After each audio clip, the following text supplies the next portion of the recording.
Y les digo el Valle de Colchagua semiserio porque tengo una confesión que hacer.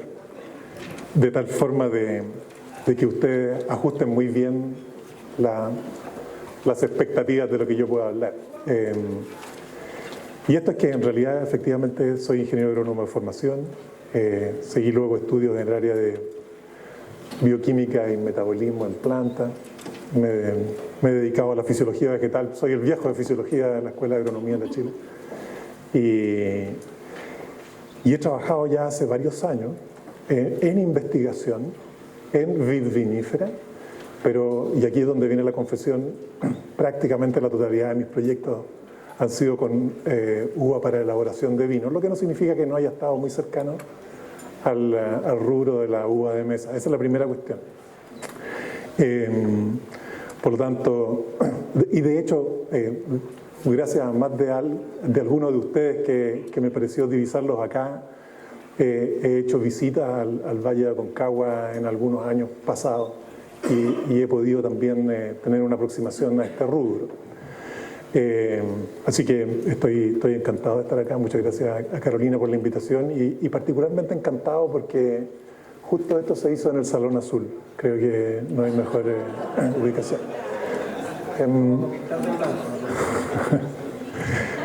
Bien. Luego voy a seguir aterrizando las expectativas porque es muy pretencioso que yo les dé muchos tips, la verdad, y se van a dar cuenta por qué. Sin embargo, voy a abrir algunas interrogantes, voy a partir con una descripción relativamente fisiológica, o netamente fisiológica, de lo que es el déficit hídrico, breve, y voy a tomar la osadía de entrar en un poco la ecofisiología, tomando quizá mucho de lo que Gabriel ya dijo, y nuevamente Gabriel lo dijo con lejos más propiedad de lo que probablemente yo vaya a ser capaz de hacer. Así que, habiendo hecho ya mi full disclosure, voy a partir. En primer lugar, hay que conectar esto. Bien. Bueno, en primer lugar, hay una cuestión que creo que es importante tomar conciencia de aquella, ¿sí? Y es que más allá de las anormalidades climáticas que ustedes están empezando a experimentar cada vez más seguido, es un hecho concreto de la causa de que hay un cambio climático global instalado y la evidencia científica que así lo apoya es definitivamente abrumadora, ¿sí? Cuando uno coloca la evolución de las temperaturas, ¿no es cierto?, desde el 1880, por ejemplo, hasta prácticamente el 2000 y tanto, tiene una relación absolutamente calcada, ¿okay?, calcada con las salvaguardas de la escala, con lo que es la evolución en la concentración de CO2 y la concentración de metano, que es un gas de efecto invernadero lejos más potente que el CO2. Es decir, es calcada. Y cuando uno mira la evidencia, está claro que, aun cuando hay escépticos, se sabe hoy que el clima ha variado en el planeta por miles de años, eso está claro.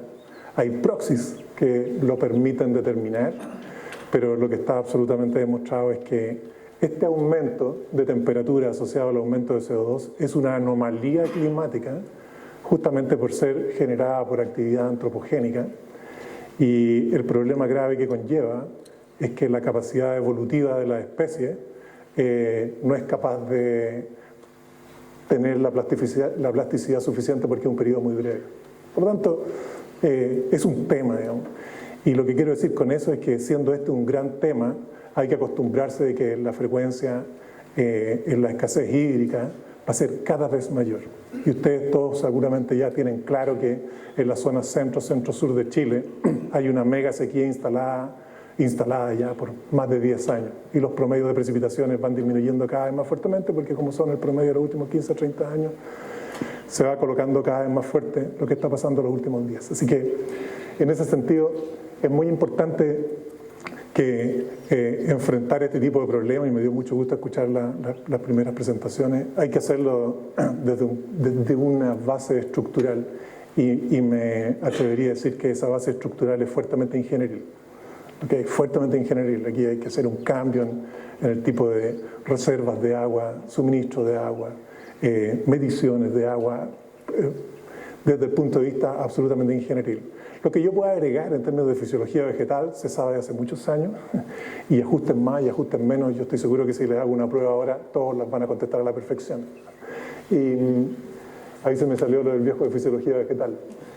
Cuando uno mira una planta cualquiera promedio, y la vid no es la excepción, y va haciendo una descripción de las respuestas que ésta va teniendo en la medida que el suministro de agua es menor a lo que evapotranspira el sistema donde esa planta está, se van desencadenando en un orden relativamente variable pero aproximado las siguientes respuestas. La primera es una muy común, que es la de la disminución de la conductancia estomática. Es decir, los estomas se comienzan a cerrar, lo que conlleva, por lo tanto, esa es la razón, a una disminución en la capacidad de asimilar CO2, porque el CO2 entra desde el aire hacia los sitios de carboxilación en los cloroplastos por los estomas. Una planta, lo he dicho muchas veces, puede cerrar los estomas y seguir respirando porque la concentración de oxígeno en el aire es un 20 y tanto por ciento, 21%. Pero el CO2 es un 0,035, y eso significa que si los estomas se cierran, la presión parcial del gas no es lo suficientemente fuerte como para difundir. Si hay una disminución en la fotosíntesis, evidentemente hay menor disponibilidad de carbohidratos circulando en la planta y por lo tanto hay menor vigor.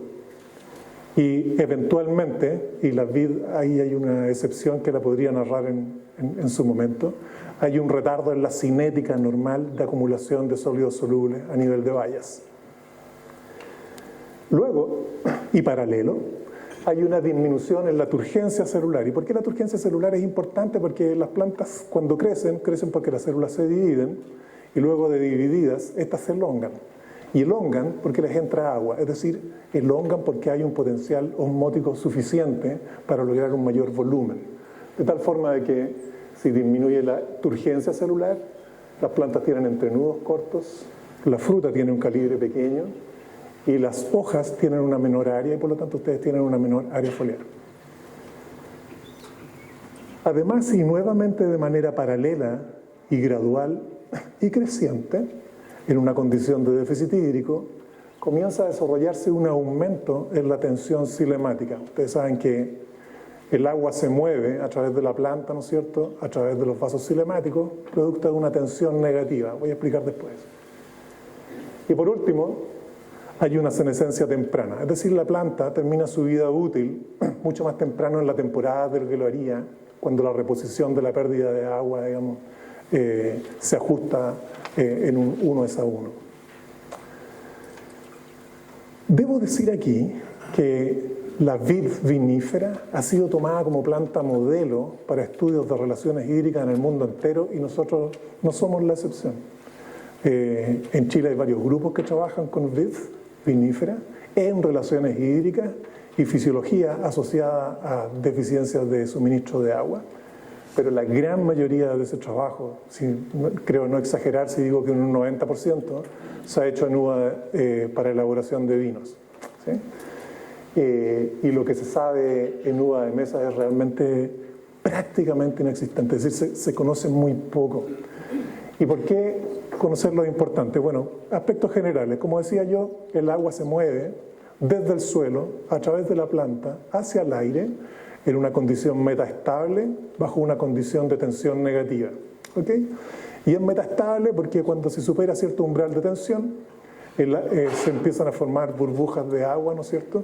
Y esas burbujas de agua se nuclean y se forma embolía.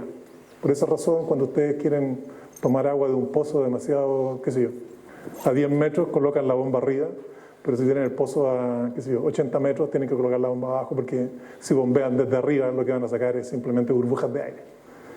Es un producto de la tensión. Y si uno mira la planta, que es la raíz, tronco y tallo y hoja, esta planta está siempre entre dos extremos. Uno es el contenido de agua en el suelo y el otro es el déficit de presión de vapor del aire. Y ambos extremos están siempre en tensión. ¿Okay? Siempre en tensión cuando haya apertura de estomas y haya demanda evapotranspirativa. Y por lo tanto, en la medida en que se genera un equilibrio, puesto que el suministro de agua desde el suelo es incapaz de satisfacer la demanda de agua desde el aire, la tensión en los haces vasculares cilemáticos aumenta cada vez más, lo que equivale a que el potencial hídrico del xilema se hace cada vez más negativo. Y eso conlleva, como decía yo, un riesgo, y es que se forman burbujas de agua. Eso se conoce genéricamente como falla hidráulica. La falla hidráulica es capaz de esparcirse por tallos de un vaso cilemático a otro. Y el problema que tiene es que cuando el aire demanda vapor de agua, la columna sube, pero la burbuja de aire dilata. Y por lo tanto, la columna no se mueve desde el suelo más allá de donde se formó esa burbuja. Es decir, si es que esta falla hidráulica es masiva a nivel de un pecíolo, de un tallo o de un tronco, de ahí en adelante todo se seca. ¿Sí? Bueno, no por nada entonces, la evolución instala resistencias en una planta. Hay varias resistencias a nivel de la raíz, ¿no es cierto?, de las hojas, y la resistencia quizás más relevante en un vegetal es el estoma. Y es quizás el más relevante, digo, porque el estoma es una resistencia que está sujeta a control. Es decir, no es como la cutícula, que es una resistencia importante, pero es fija. El estoma puede abrirse y cerrarse, y se abre y cierra por señales químicas, el ácido abscísico es un ejemplo, por señales hidráulicas, simplemente porque falta agua a nivel de las células oclusivas en los estomas, o bien otras señales. Los estomas se cierran cuando la concentración de CO2 aumenta sobre un cierto umbral, o los estomas se abren cuando los estomas se iluminan. Es decir, hay varios controles ahí que permiten este juego de hacer fotosíntesis gracias a la pérdida de agua. Y no voy a colocar ninguna figura en esto, pero creo que ya queda claro que fotosíntesis y agua están completamente de la mano. Por cada micromol de CO2 que gana la fotosíntesis se pierden 500 moles de agua. O sea, la fotosíntesis tiene un costo altísimo en agua. Ahora, la cuestión es que en esta evolución del control estomático y de acuerdo a los ecosistemas donde han evolucionado cada una de las especies o ecotipos, se han observado un continuo dentro de dos comportamientos extremos que se han dado en llamar como isohidrismo o anisohidrismo. ¿Y en qué consiste? Simplemente es que en la medida en que el estrés hídrico relativo aumenta, ciertos vegetales son capaces de mantener el potencial hídrico foliar relativamente estable a lo largo del tiempo y además a lo largo del día.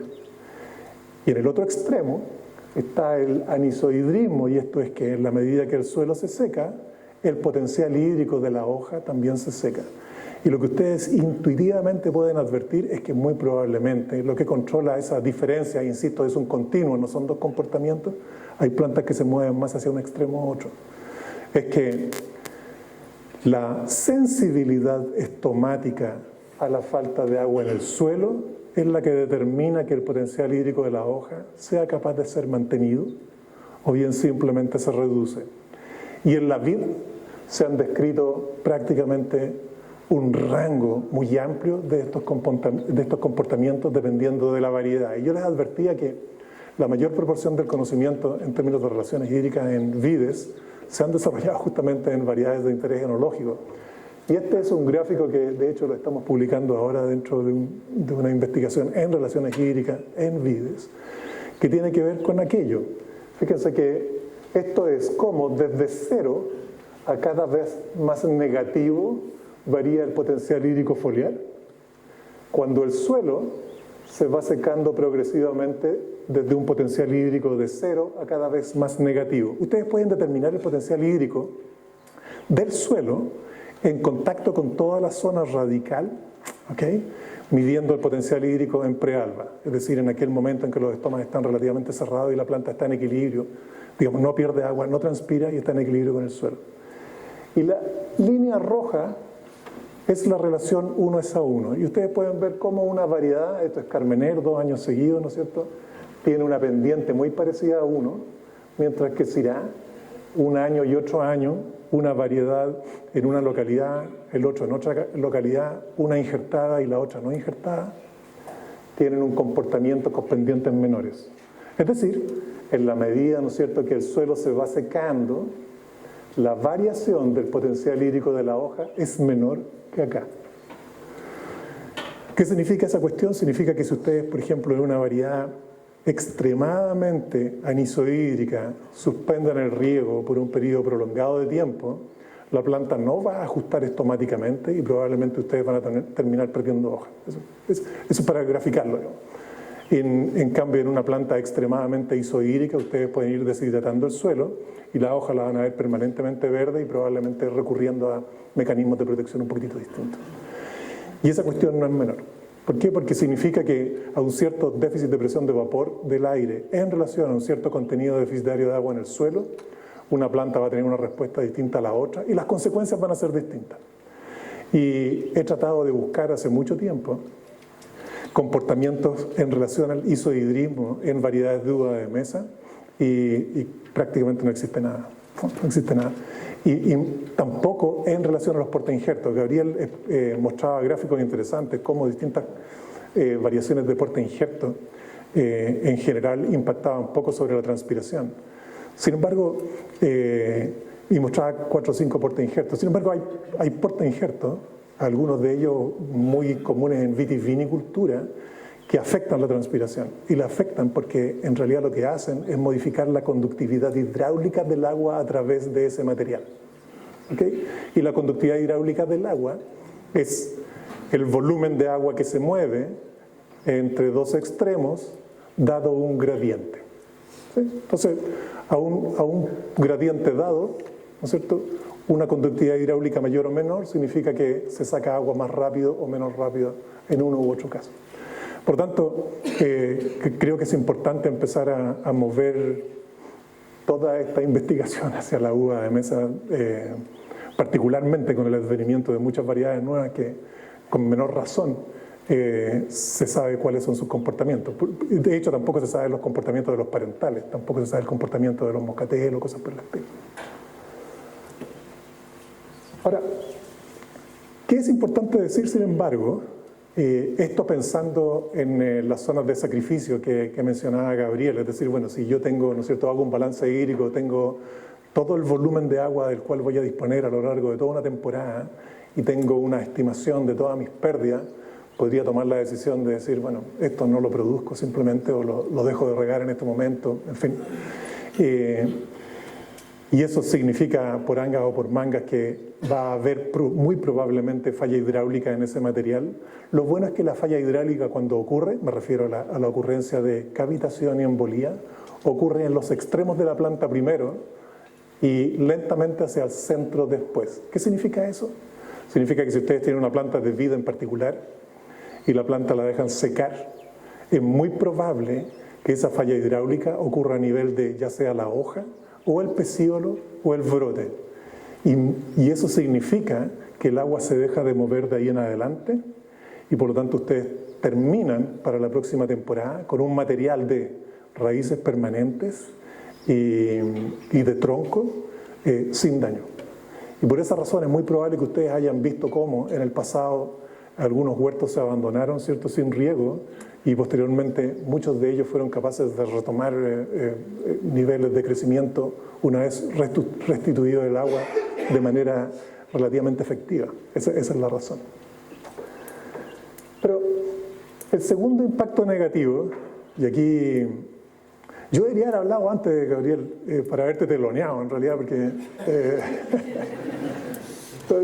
todo esto ya lo dijiste, ¿sí? La gracia es que tú lo dijiste con datos propios. Si ustedes se dan cuenta, presento algunos pocos gráficos míos, pero esto que estoy presentando es un pirateo brutal, digamos. Pero muestro las fuentes, ¿sí? Muestro las fuentes. Es el impacto sobre el calibre, y Gabriel ya lo adelantó. Fíjense que este es un ensayo que se hizo en Syrah. La especie es la misma, más o menos es la misma, y tiene los mismos patrones, y tiene las mismas baterías de respuestas con sus excepciones, ¿okay? En la cual se regó una serie de plantas de manera absolutamente suficiente. Este es el potencial hídrico de prealba, es decir, ¿qué significa suficiente? Con potenciales hídricos de entre 0 y menos 0,2 megapascales aproximadamente. Luego, algunas plantas se sometieron a un déficit hídrico entre brotación y envero, y otras plantas entre envero y cosecha, 2 años seguidos. Y se siguió, entre varias otras cosas, qué es lo que sucedía con el calibre de las vallas, y es exactamente lo que adelantó Gabriel en su presentación anterior. Y esto es que, fíjense que aquí tenemos el aumento en la primera fase de crecimiento y desarrollo de las vallas, que es división celular y algo de elongación. Tenemos la fase de receso o segunda, y la tercera fase de crecimiento de las vallas. Este es el control para un año, el control para otro año, que es exclusivamente elongación celular. Es muy difícil, mediante un manejo de estrés hídrico, afectar la primera fase de crecimiento de la valla por la vía de atentar contra la división celular. O sea, se han hecho experimentos con potencial hídrico fuertemente negativo, muy difíciles de lograr, particularmente cuando hay algo de agua en el suelo. Pero de todos modos, se afecta la elongación.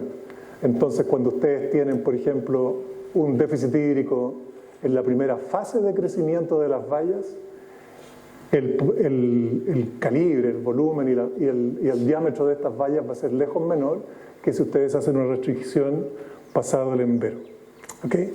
Y esto es básicamente porque uno nunca va a poder recuperar crecimiento en estatura perdida. Estatura en un vegetal, recuerden, siempre es volumen celular, aunque repongan luego de manera suficiente.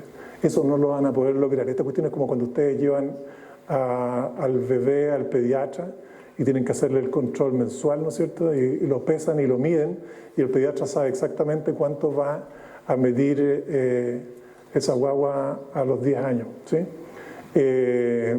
Mi madre se empezó a asustar mucho cuando le empezaron a dar los datos, pero en fin, así fue. Entonces,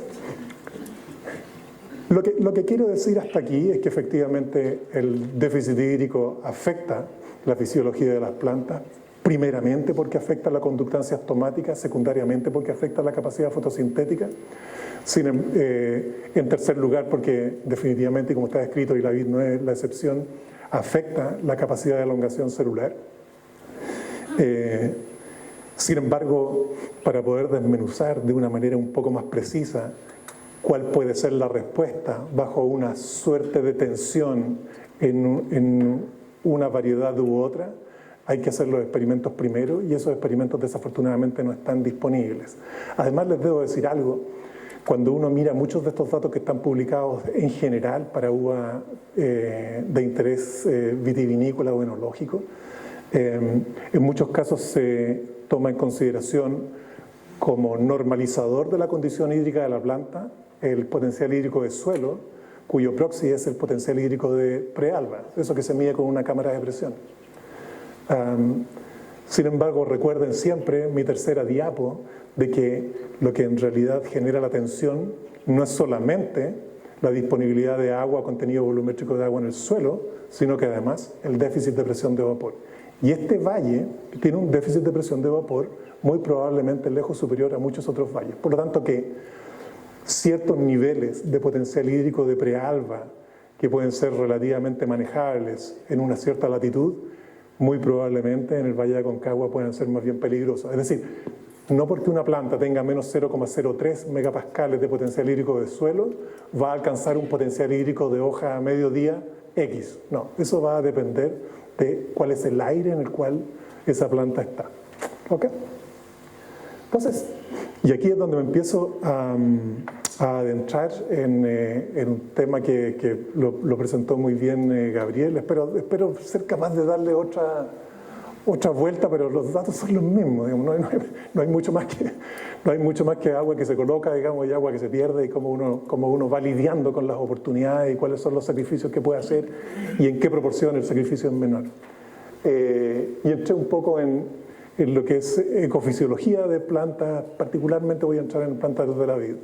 Y quizás si las posibles oportunidades para producir con menos agua demanden lo que Gabriel subrayó al final de su presentación, es decir, hay que tener mucha claridad sobre las pérdidas de agua de un sistema productivo para una localidad determinada. Esa es la cuestión. Y este famoso ETC, entonces, es un elemento central en ese conocimiento. Si uno considera toda el agua que incorpora un sistema productivo, por ejemplo un parrón, ¿no es cierto? Y descontando las pérdidas por escurrimiento, que me imagino que son muy pocas, dada la tecnología hoy, y pérdidas por percolación profunda, ustedes deberán tener una cierta disponibilidad. Y esa disponibilidad para el sistema productivo se va a ir en evaporación directa desde el suelo o transpiración por las malezas. O bien, y mayoritariamente, en lo que uno espera, transpiración desde el cultivo. Debo decir que cuando uno riega, en realidad lo que tiene como objetivo en mente es que cada gota que uno coloca en el sistema lo pierda la planta. Ese es el objetivo de regar, ¿sí? Que la planta pierda el agua, de tal manera que todo el resto de lo que dije antes se cumpla. Entonces, estas pérdidas, ¿no es cierto?, desde el suelo, malezas y del cultivo es lo que conforman la evapotranspiración de su cultivo, que va a ir variando a lo largo del tiempo. ¿Y qué factores determinan esa ETC? Bueno, nuevamente, la demanda evapotranspirativa que está señalada por el déficit de presión de vapor. ¿Qué determina este déficit de presión de vapor? La temperatura del aire, debo decir también la temperatura de la canopia, la concentración de vapor de agua del aire, no la humedad relativa, excepto que ustedes usan la humedad relativa conociendo la temperatura para conocer la concentración de vapor de agua del aire, el viento, entre otros. En segundo lugar, el índice de área foliar, porque es un proxy de interceptación de radiación. Y por último, la conductancia estomática. Como digo, no todas las plantas y al mismo tiempo no todas las variedades tienen una conductancia similar y por lo tanto no todas las plantas pierden agua por unidad de superficie a la misma velocidad. Fíjense que aquí Gabriel mostró resultados de este mismo artículo de Larry Williams. De hecho, debería haber visto tu presentación antes.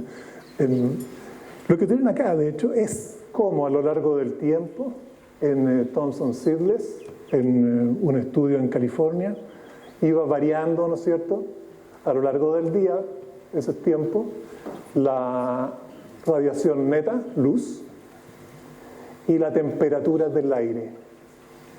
Y la evapotranspiración de la planta, medida por lisímetro no es otra cosa que una pesa, donde está la planta y el suelo y las malezas, y por lo tanto uno sabe exactamente cuánta agua pierde, está justo aquí al medio, entre la radiación y la temperatura. ¿Por qué? Bueno, y esto puede moverse hacia la izquierda o la derecha, dependiendo fundamentalmente del comportamiento estomático de esa variedad, o de una variedad en particular. En la medida en que la planta intercepta radiación, aumenta su temperatura, la que entra en conjugación con la temperatura que se empieza a liberar desde el suelo, piedras y otros. Ustedes, de hecho, por experiencia acá deben saber que la temperatura más alta del día en un mes de enero es aproximadamente 4:30 o 5 de la tarde. Sin embargo, la radiación máxima ocurre a mediodía solar, que es más cercano a la 1 de la tarde.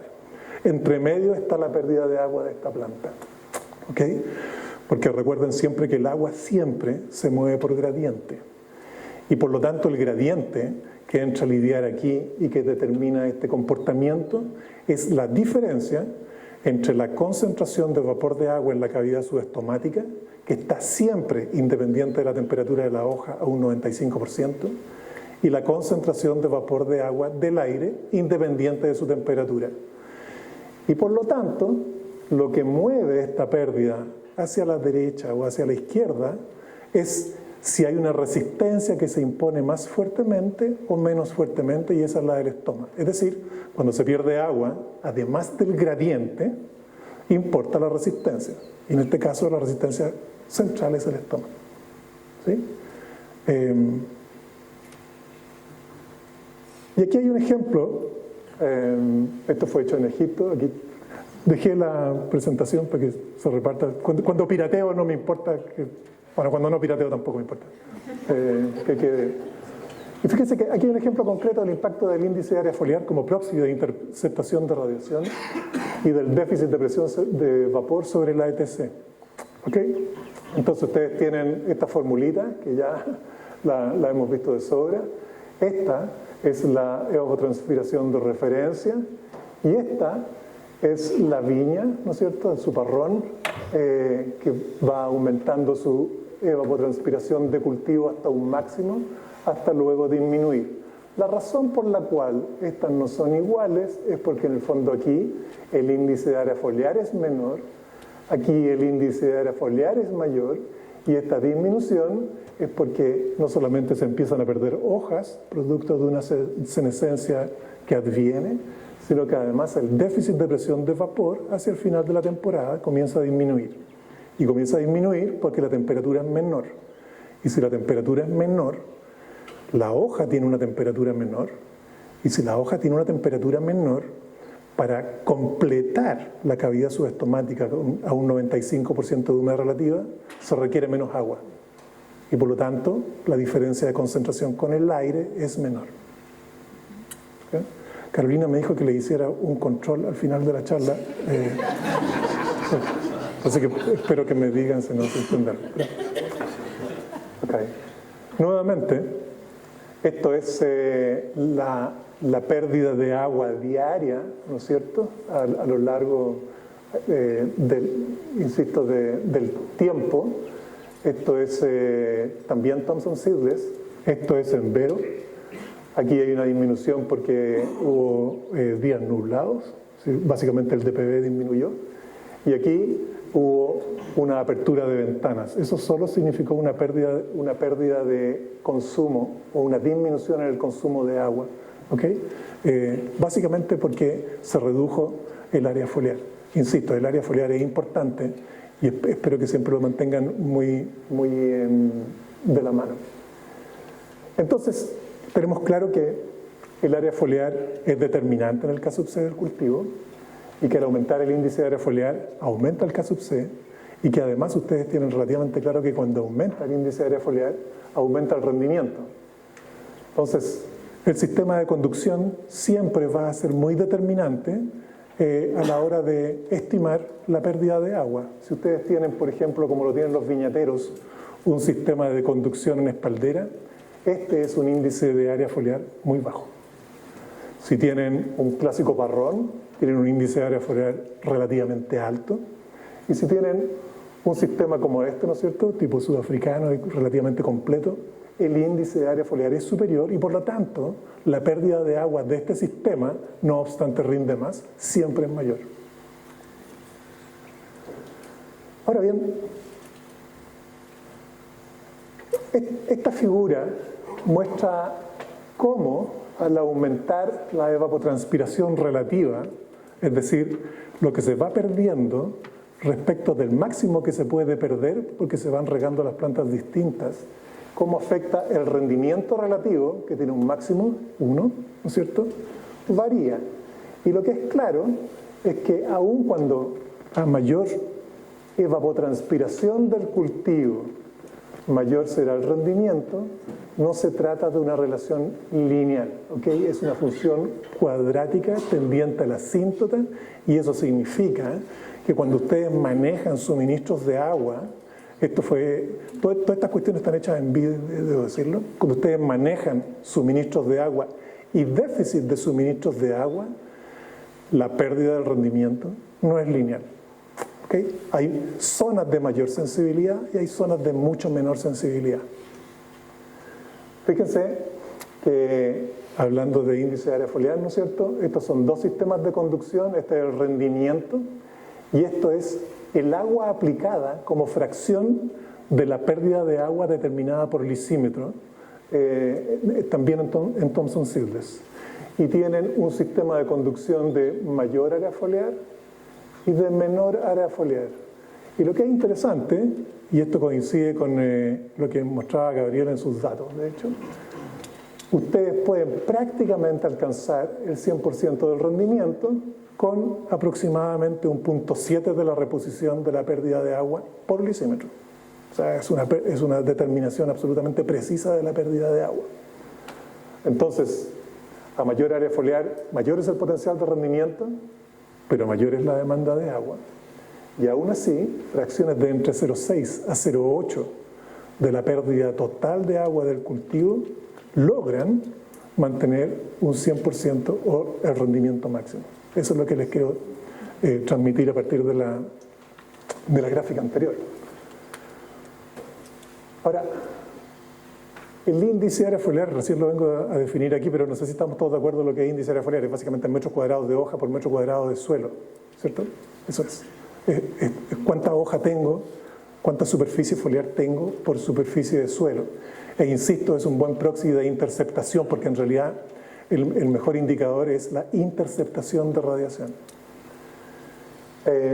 Si ustedes tienen un aumento del índice de área foliar, aumentan la ETC, lo hemos dicho hasta el cansancio, y en forma recíproca, al limitar la ETC, ustedes limitan el índice de área foliar y por lo tanto disminuyen la interceptación.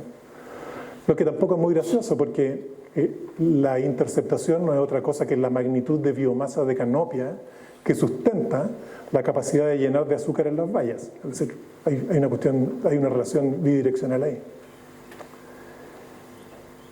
Sin embargo, y nuevamente, no se trata de una relación 1:1, y aquí encontré esta nueva e interesante relación en Superior con distintos experimentos. Fíjense que este eje muestra el índice de área foliar siempre, ¿ok? Índice de área foliar.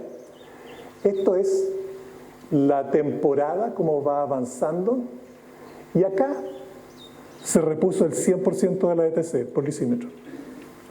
Y por lo tanto, así creció este patrón. ¿Okay? Y luego comienza a disminuir, insisto, por senescencia, viene aquí se localiza la cosecha. Acá se muestra cómo responde la evolución del índice de área foliar cuando se riega un 80% de la restitución de agua perdida antes de cosecha y un 60% después de cosecha. Debo decir que estos son 4 o 5 años de mediciones continuas. Por eso esta reposiciones post cosecha es importante, porque luego tenemos puntos acá que sufrieron esto, aquí. ¿Okay?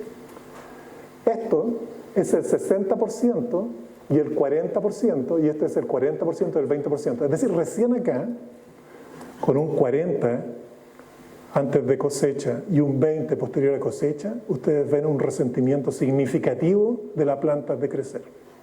Y nuevamente significa entonces que es posible completar esa canopia con una restitución del suministro de agua en una proporción menor a la pérdida potencial. Nuevamente la pérdida potencial es por lisímetro, porque el lisímetro se va restituyendo el agua en la medida que se va perdiendo. Y aquí nuevamente ya no tienen la evolución del índice de área foliar, sino que tienen la evolución del rendimiento de acuerdo a distintas fracciones por lisímetro de restitución del agua que se pierde, ¿okay? En Thomson-Sidless. Y esto se hizo en 4 años. Y esta raya roja que yo dibujé acá es 1, es decir, la reposición del 100% del agua que por lisímetro se registra como pérdida. Y ustedes pueden ver que aquí el año 90, ¿no es cierto?, con una fracción de prácticamente el 0,8, se alcanza prácticamente... aquí tenemos distintas áreas foliares, ¿ok? Distintos sistemas de conducción con áreas foliares mayores o menores. Alcanzan el potencial ligeramente menor acá. Y este año 93 tiene la siguiente particularidad. Fue el año más cálido de todo el experimento. ¿Okay? Y lo que queda claro a través de esto es que mientras más, entre comillas, demandante sea la temporada por agua, desde el aire, ¿okay?, el máximo de rendimiento posible es posible de lograr con reposiciones relativamente menores del 100% de la pérdida del sistema de producción determinadas por lisímetros. O sea, nuevamente lo mismo, lo que intento decir es que cuando uno elabora y proyecta la posibilidad de realizar un balance hídrico, evidentemente no necesariamente está enfrentado ni obligado a hacer una reposición del 100%, sino que puede hablar de una fracción.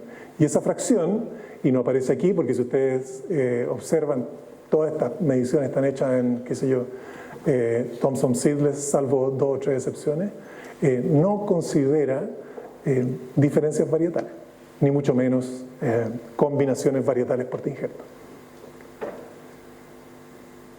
Luego, me quedé pensando, bueno, ¿cómo uno podría recurrir, pensando exclusivamente en estos principios, idear estrategias en la cual disminuir la ETC? Y por lo tanto, tener una oportunidad de reposición cada vez menor al sistema de producción, varias de las cuales, nuevamente Gabriel ya las mencionó. Una de ellas, que las dejo abiertas, y aquí evidentemente el conocimiento empírico que ustedes hayan ido desarrollando, y sé que muchos lo tienen, es importante colocarlo, pero una de ellas, por ejemplo, son los paneles agrovoltaicos. De cualquier manera, no de cualquier manera.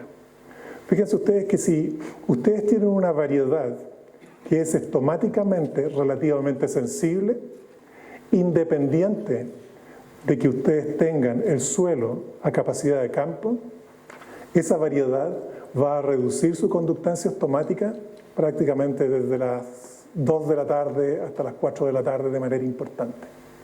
Y por lo tanto, toda la energía radiante que recibe el parrón no van a ser destinadas, o esa radiación, ese equivalente de energía, no va a ser destinado a la reducción del carbono, síntesis de sacarosa, llenado de azúcares en la valla, ni mucho menos crecimiento. Simplemente esa energía se va a reflejar, se va a transmitir o se va a disipar no fotoquímicamente, por ejemplo, como calor. ¿Okay? Por lo tanto, este tipo de estrategias es una oportunidad.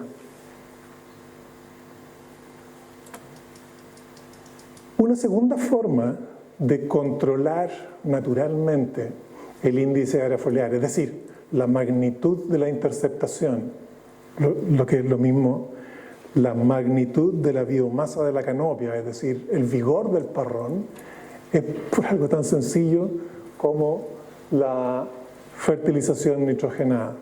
Y aquí hay una regla que ustedes pueden aplicar básicamente como regla de 3 simple, y esto es que por cada 25 toneladas de uva, una planta de vid, prácticamente cualquier variedad que ustedes quieran, incorpora 100 kilos de nitrógeno. ¿Sí? Por esa razón, cuando uno a los estudiantes de agronomía les enseña nutrición o fisiología de la nutrición, lo primero que les dice es que no hay una regla para nutrir, sino que lo que uno hace es nutrir de acuerdo a la demanda, porque todo el resto lo va a perder. ¿Okay? Es decir, si ustedes tienen un parrón que va a rendir 35 toneladas o 25 toneladas, evidentemente la demanda de ese parrón por nitrógeno, fósforo, potasio, calcio, magnesio, etcétera, va a ser una fracción del que tiene el mayor rendimiento. ¿Sí? Eso es así.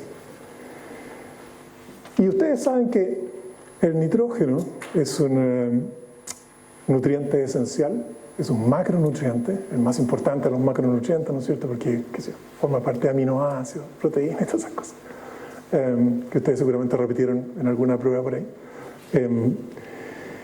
Ocurre algo particular con el nitrógeno, y es que normalmente las plantas tienden a demandar desde la solución suelo los iones minerales en la medida en que se requieren, y ese requerimiento va en relación a su rendimiento. Pero hay excepciones, y esas excepciones son el nitrógeno y el potasio. Si en tanto ustedes suministren más y más nitrógeno a la planta, lo más probable es que lo va a incorporar y lo va a incorporar. La cuestión es como alimentar a los perros, ¿sí? Terminan empachados. Pero... Y el potasio es exactamente igual. El potasio tiene una connotación importante por lo mismo, en el caso de la uva para vino, porque el potasio determina el pH del mosto. Pero nuevamente entonces, una forma de tener un control sobre el vigor de una planta a un cierto nivel de suministro de agua es no colocar más nitrógeno del estrictamente necesario. Y así como todos debieran hacer el ejercicio de elaborar un balance hídrico para un sistema productivo, cuartel a cuartel, debieran hacer exactamente el mismo ejercicio para poder diseñar el plan de nutrición, particularmente de nitrógeno, cuartel a cuartel. Es decir, cuánto nitrógeno hay en el suelo, cuánta materia orgánica hay en el suelo, cuál es el factor de mineralización de ese nitrógeno, cuál es el contenido de nitrógeno que trae el agua de riego, particularmente aquellos que rieguen con pozos profundos. Y luego de ese cálculo, colocar el nitrógeno que ustedes quieren colocar, dada cierta eficiencia del uso del fertilizante, normalmente asociado al sistema de riego y textura del suelo que ustedes tengan. Esta es una segunda forma relativamente importante y central, y quizás la debería haber puesto como en primer lugar. El uso de mulch, lo decía ya Gabriel, es una forma de disminuir el componente de la evaporación desde el suelo hacia el aire. La naturaleza del mulch, estoy de acuerdo que muchas veces los mismos restos de poda son un excelente mulch, particularmente cuando se usan año tras año. Habida consideración de aspectos fitosanitarios, por supuesto. Y yo nunca lo he medido, pero ahora Gabriel hacía la mención, el uso de cubiertas.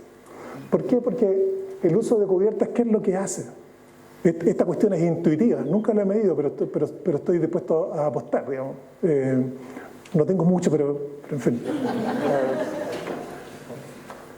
Porque lo que hace la cubierta, entre varias otras cosas, es que de la radiación global incidente, muy probablemente una pequeña fracción la absorba, otra fracción la refleje, y por lo tanto, solo una fracción de la incidente aterrice sobre la canopia.